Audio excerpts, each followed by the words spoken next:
Thank you, Mickey.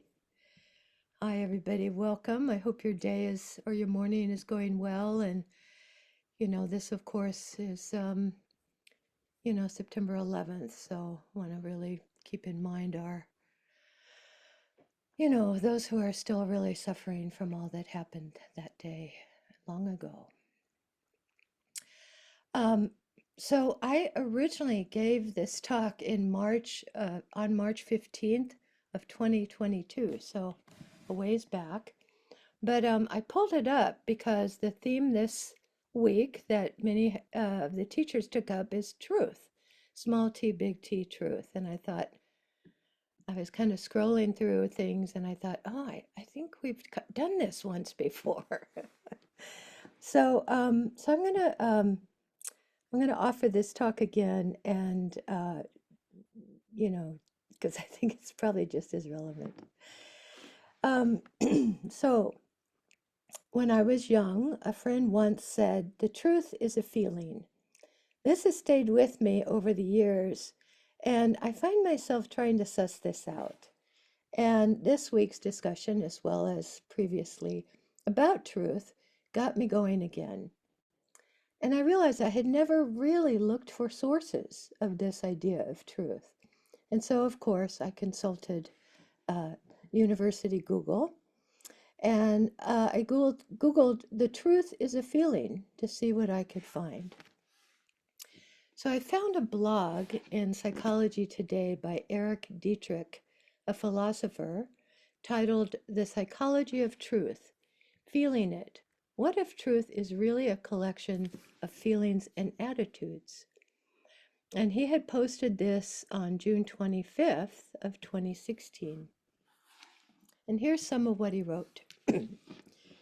Why do I say that feeling the truth is the real way we judge truth?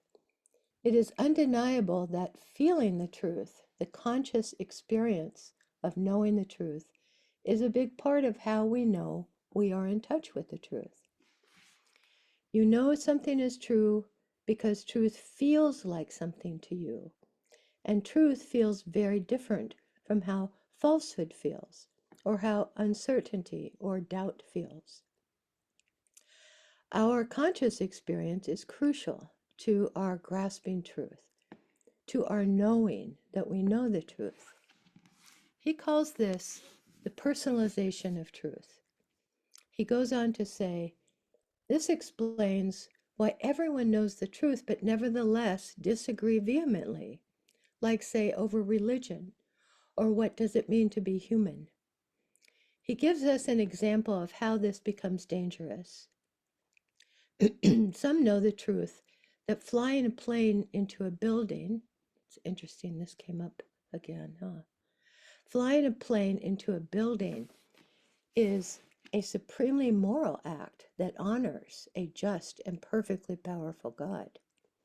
Those that know this truth know it because they feel this truth. Meanwhile, others think such an act is a height of depravity and evil in the extreme. Those who know this truth know it because they feel this truth. So back to my thoughts. I think of what is happening in the Ukraine right now. So when I first wrote this, of course, the war in Ukraine had just really started going intensively. How are the different versions of truth operating here? What does Putin feel the truth is? How does that then justify his actions? Isn't there an ultimate truth here, a true right and wrong? I feel there is, and my truth is very different from Putin's. It's late, and all this begins to make my head hurt. I try to come back to what I understand of the Dharma for some anchoring. I think of conditionality and impermanence, the ever-changing sense of self. There are things that I once felt to be true that now do not feel that way. I was raised in a religion with dogmatic truths. My conditioning led me to feel these things were true. However, now they are no longer true for me. Yet those same things may feel true for others. And so this experience of truth is fluid and dependent on the conditions that arise at the time. I think about the changing nature of things, even things we all agree are true. We can agree that a tree is a tree, but when a tree is cut and becomes lumber, then becomes a table or a house or a toy, is it still true that it is a tree? Or do we have to redefine what is true and expand our knowing of what a tree is? If these wooden items are burned, they become wood ash. If we spread the wood ash in our rose garden, the tree then becomes a rose. Even what we think we know as true changes and requires us to redefine what we know as true. With the tree, that was a truth in the past that changes with time.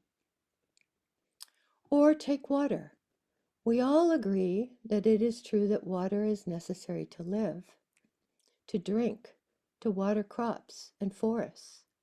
But what about when water becomes a hurricane, a flood destroying crops, forests, and lives? Then we agree it is true that water causes destruction and death. Holding these conflicting truths about water only makes sense if we understand that water changes with conditions, and that the nature of water is, I have to say it, fluid. Like this week with the theme of truth, I first gave this talk when the theme of truth was being explored. Clearly, we have not come to some solid landing place here. Linda's talk that week referred to the concepts of conventional and ultimate truths, and she quoted an anonymous source who said, "Truth is that which supports, sustains, and advances things that are genuine, trustworthy, and valid."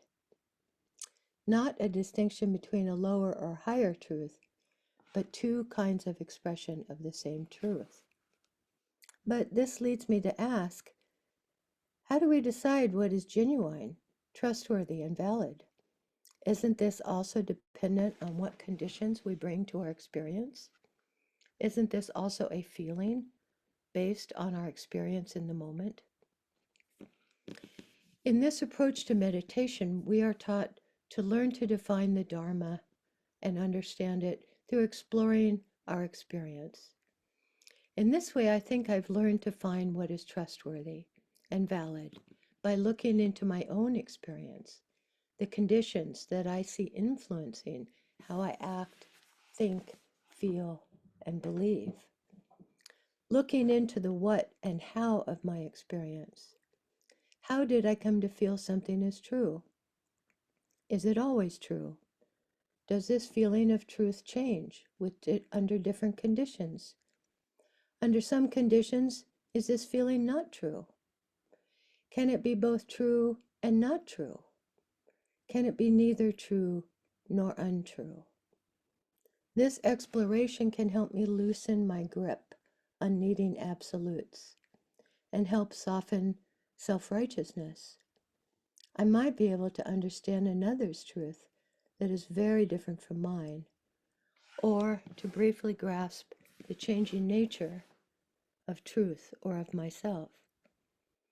So the truth maybe is a feeling that is relative to the conditions of the moment, subject to change and reshaping. These questions will likely continue for me and are perhaps unanswerable. However, one thing I feel is true is that this practice will help me as I work to find my way through these very confusing questions. Thank you all so much. So we're going to have 30 minutes of meditation.